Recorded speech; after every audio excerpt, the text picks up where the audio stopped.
బహిరంగ మార్కెట్లో బియ్యం ధరలు మండిపోతున్నాయి. ఈ నేపథ్యంలో వినియోగదారులకు ఉపశమనం కలిగించేందుకు భారత్ రైస్ పథకాన్ని ఇవాల్టి నుంచి ప్రారంభం కానుంది.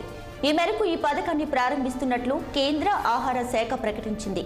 కేంద్ర ఆహార మంత్రి పీయూష్ గోయల్ న్యూఢిల్లీలోని కర్తవ్య పథ్లో పథకం ప్రారంభం కానుంది. సబ్సిడీ రేటు బియ్యాన్ని భారత్ బ్రాండ్ పేరుతో కేంద్రం అమ్మకాలు చేపట్టింది. కిలో భారత్ బ్రాండ్ రైస్ను 29 రూపాయలకి అందుబాటులోకి తీసుకొస్తున్నట్లు కేంద్రం పేర్కొంది. 5 కిలోలు 10 కిలోల బ్యాగుల్లో మార్కెట్లోకి విడుదల చేస్తున్నట్లు తెలిపింది. భారత్ ఆటా, భారత్ దాల్ను విక్రయిస్తున్న ఏజెన్సీలతో పాటు ఈ కామర్స్ వెబ్సైట్లలోనూ బియ్యం అమ్మకాలుంటాయని తెలియజేసింది.